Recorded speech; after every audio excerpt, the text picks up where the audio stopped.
plead innocent of all charges. Talk about the good times with Talking Elvis. Hello and welcome to episode 23. I'm Vince Wright and I'm on my own today. It's just me. I am the lonesome cowboy. I'm playing solitaire. I am the lonely man. So let's have a look. What have we got in the news this week for the show? Not a lot. Not a lot's happened. Last week's show did cause a bit of a stir, doing the worst of Elvis. Yeah, we have had the death threats and everything. We were told that Elvis did nothing dodgy. Elvis never sang a dodgy verse, never out of tune, never anything. So fantastic, have your opinion, but I still stand by Have a Happy. It's terrible, absolutely terrible.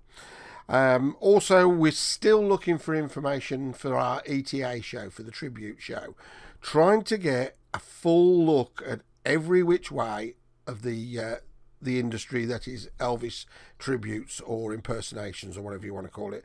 Not looking at him in a movie. I'm on about the guy who plays down the pub. Yeah, we're looking at somebody who turns up and does it. Why is the phenomenon so good? Why does it fill pubs? Why does it fill theatres? Why can you have 10 different ones on over a weekend and people camp out and love it? I want to get down to basics. But it was while looking at all this lot, I was reminded of other tribute artists and things. And I remembered we did an interview with Danny Mirror. Now, Danny Mirror, if you remember, I Remember Elvis Presley, was the single that came out September 77. And it was so weird because, you know, there were all these The King Is Gone type songs that came out. But this one struck a chord with the nation, didn't it? Got to number 4 in Britain, but it was number 1 all over Europe. And I didn't really know anything about the guy that had sung this. Seen odd videos on YouTube and whatever. But I think we need an interview with him. So this is from a couple of years ago. This is me and Eddie Owens, or as we probably know him, Danny Mirror. Talk about the good times with Talking Elvis. This is Danny Mirror. You can also call me Eddie Owens, okay? Oh, Brett, thanks for taking my call. We've just got a few questions to ask you. I like to give the answers. I remember the song coming out, your song coming out, because it was so unusual that a tribute song was a massive hit in Britain. You know, you wouldn't have expected it, but it caught the nations and everybody loved it. So that's why I wanted to track you down, because it was a... Yeah, even the Vernon Presley, the father from Elvis, yes, he said that he heard many tributes to his son, but he thought that the one of Danny Mirror was the most honest made song, and I think that's right.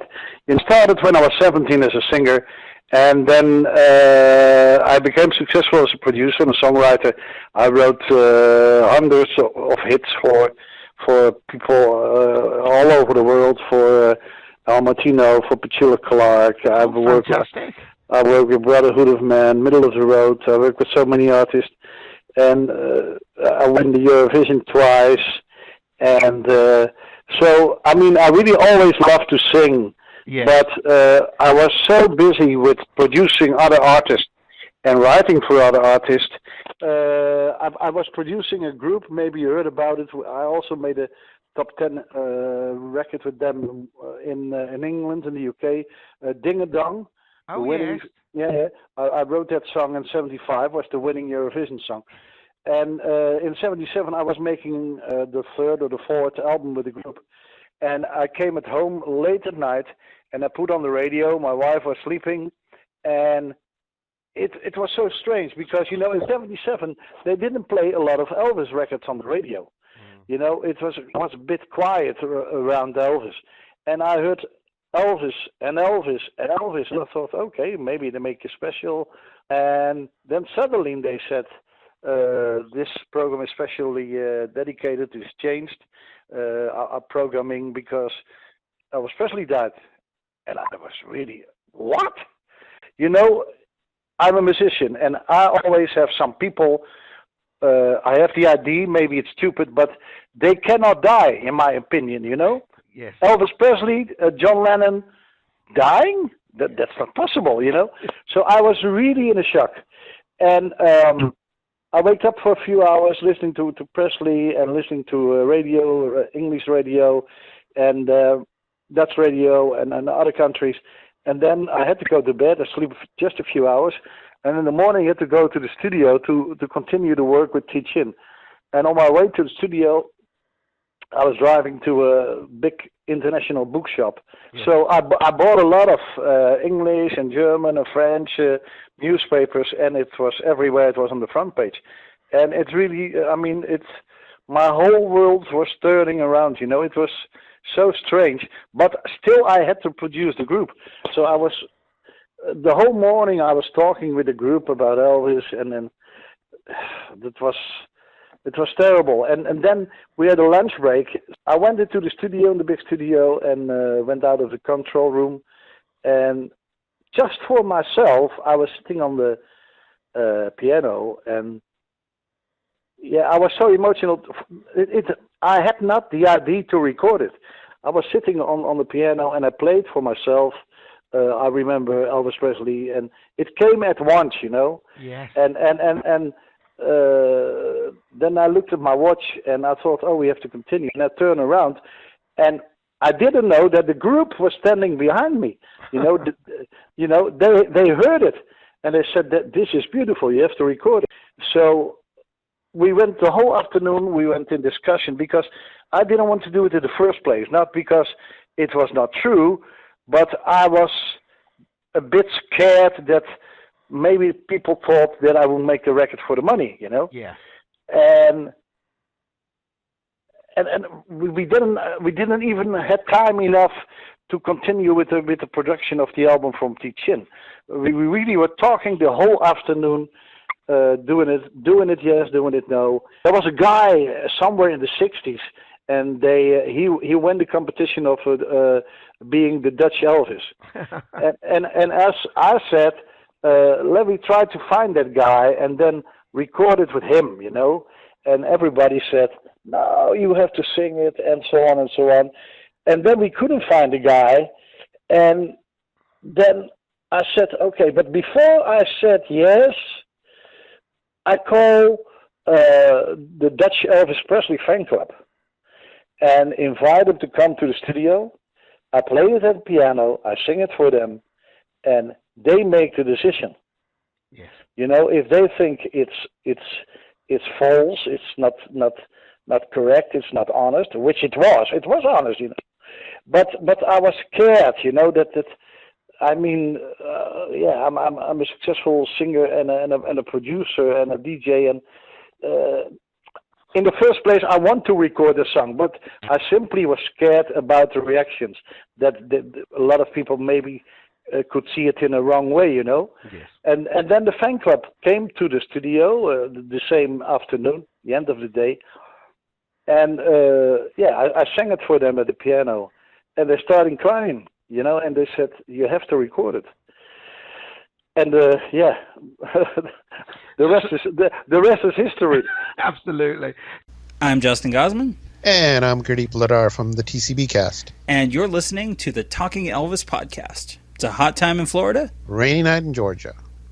So he phoned me up and he said, listen, okay, now you definitely decide to record the record. What do I put on? Eddie Owens? I said, I don't know if, you know.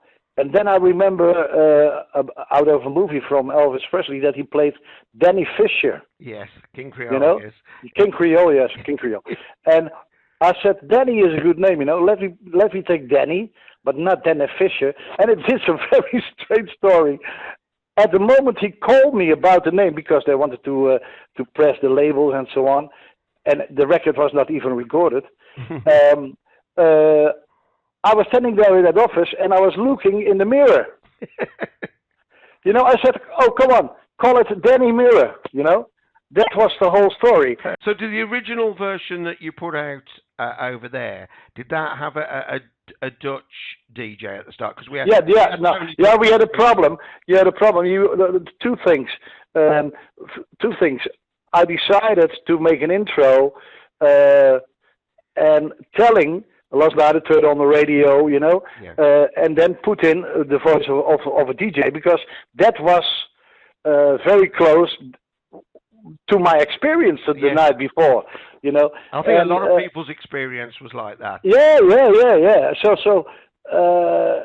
And I didn't know who to call for the DJ voice, but the director of my record company, Tony Burke, was a DJ. And then I said, oh, by the way, you are a disc jockey. Maybe you can come over very late at night or somewhere at 1 o'clock in the morning or so, and do the DJ voice.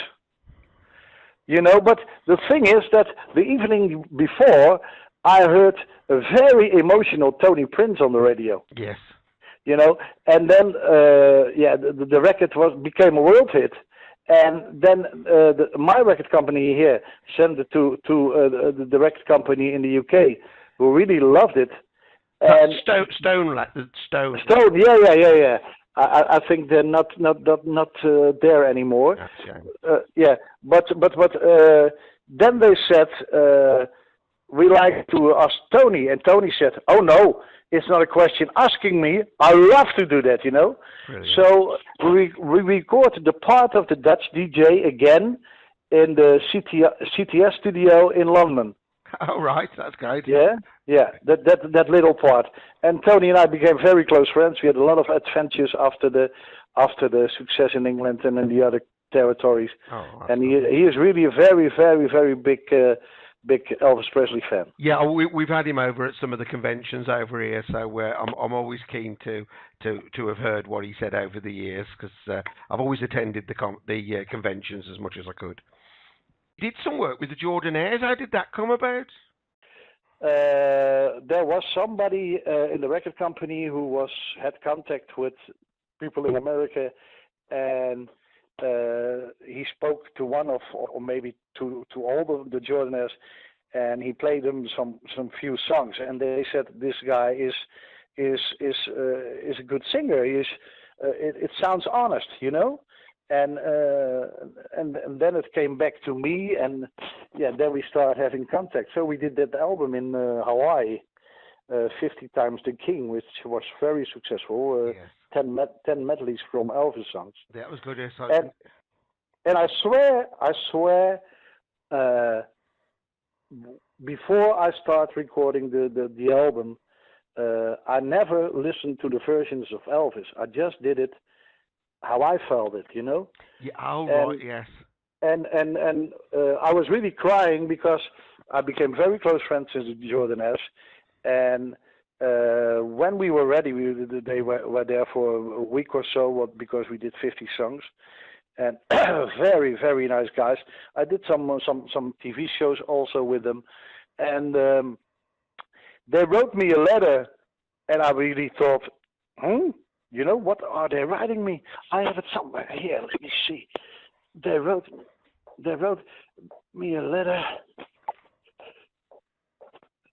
Hang on. Okay.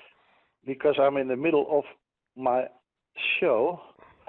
I have the letter here. I was shocked, you know. I mean, they were so long with him, and they were friends until his death. Yes. And they wrote me a long letter, and they wrote, the sensitive treatment of the material made many of the songs as good as or better than the originals. So, I mean, what could I say? You couldn't get any better praise than that, could you? No, that was unbelievable, you know. Yeah. So I called Gordon Stoker, who died in the meantime. It's a pity, but okay. And asked him, can I write that this was a personal letter, but do you allow me to put it on the album? Because it's so beautiful what you wrote to me. So, we made that album. And sometimes I have, the only one who is still living is Ray Walker. Oh, yes. You know, and I tried to, about 2-3 weeks ago, I sent him a mail because the last contact we had was about 1 year ago. Because I like to ask him if it's possible that we film something for my show that like I'm standing at the audience. I thought it was a good idea.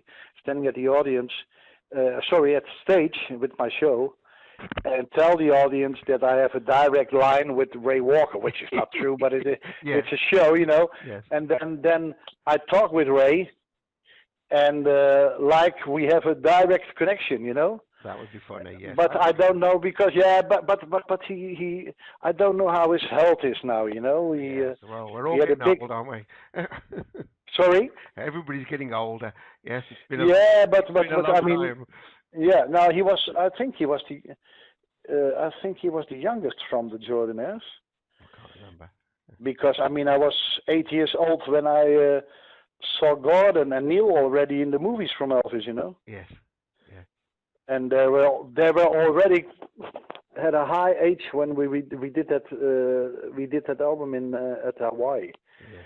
So and we did a few TV shows live, which was very nice.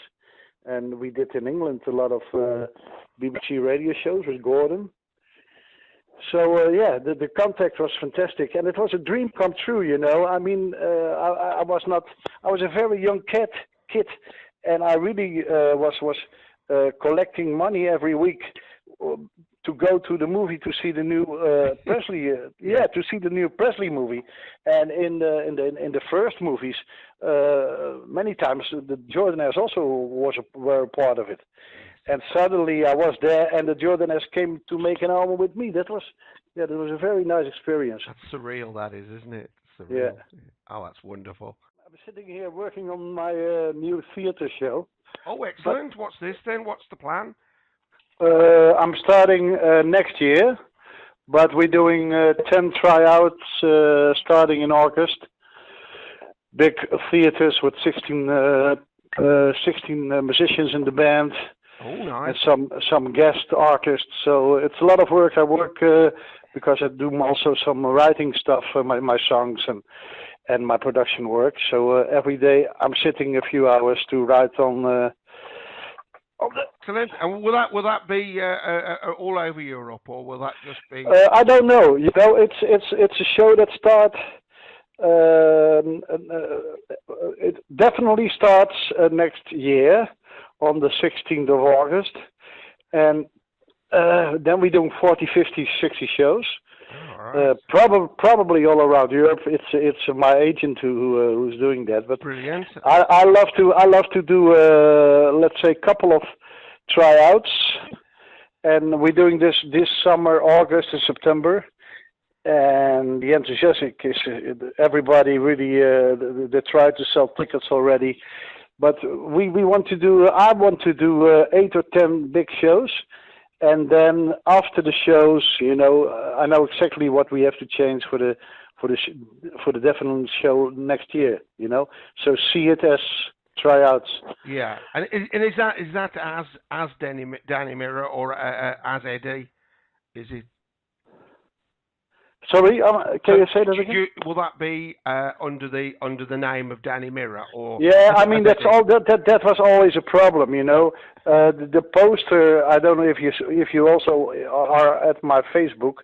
Then you can see the basic of the poster. All right. For the concert, and we on the poster they put Danny Mirror and then under it Eddie Owens, because.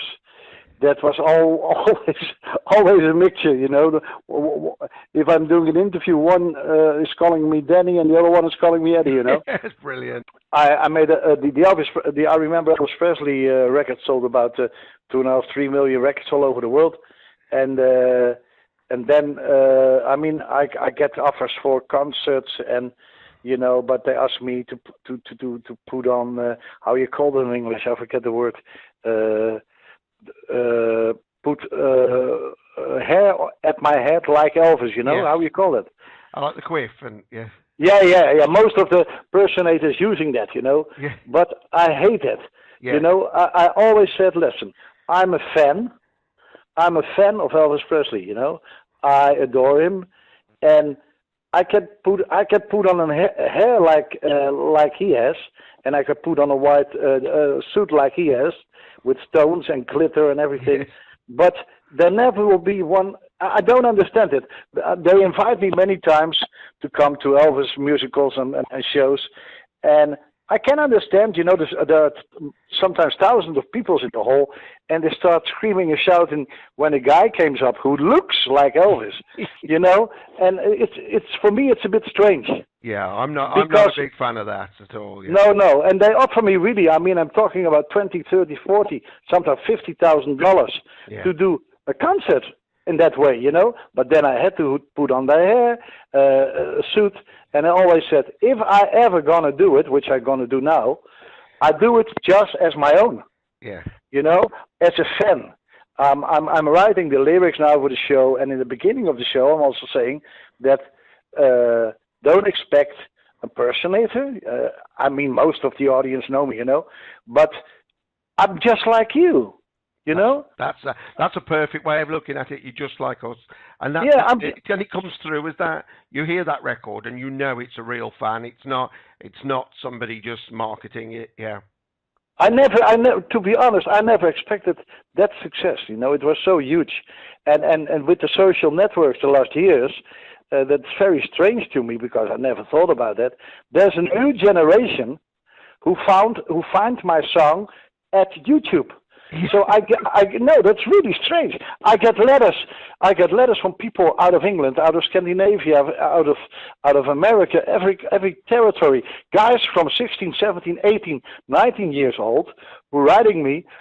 I was looking at YouTube, to find some tracks, and suddenly I found I Remember Elvis Presley. And I was a bit curious what it was, so I played I Remember Elvis Presley. You are a fantastic singer. Is there an album? Blah, blah, blah, blah, blah. And I liked, you must know that we didn't know who was Elvis Presley. So through my song, they started to look at, to find Elvis Presley. So they said, now we are Elvis Presley fans because of you. So that's so strange. I never could think about. It's really backwards. It's wonderful. Yes. That's the other way around. That's. But it gives a good feeling. I made a single last year, and I get a mail from Lisa Marie Presley that she loves it. Really. Yeah, that's a big compliment for me. That really is. Like what I told you with Vernon. Success with your program, and it was nice talking to you. Good night now. Thank you very much. Okay, bye-bye. Well, that was it. That was an interesting little story, and I remember buying my copy on the Stone label and having listened to Radio Luxembourg on the August the 16th night. I think it was a cracking move that they put the DJ on the beginning of this, because so many people heard the news exactly how the song put it, which is why it's a lasted classic now. But it's interesting to see he went on with the Jordanaires, all the Eurovision stuff. I didn't know any of that stuff, but we all could sing along with Bing Bang Bong, Bing Bang Bong. So we were all right with that. B-side of the single was an instrumental, bit of a cop out there with a nice little instrumental to this, which I'm sure ETA's All Ever will be using as a backing track. Which was a nice idea, so everybody gets to sing it, and I think it was worth digging out the vault again, and I think we'll find out what we can, who else we can get to interview shortly. Hi guys, what's on the show next week? Well, to be honest, what's on the show next week, I haven't got a clue. I haven't got that far. I'm not very organised this week. There will be one, it will be something, and it'll probably cause a stir. Thanks very much for listening. See you all again soon. Find us at www.talkingelvis.co.uk or Facebook or YouTube or Spotify. In fact, any place you get your podcasts.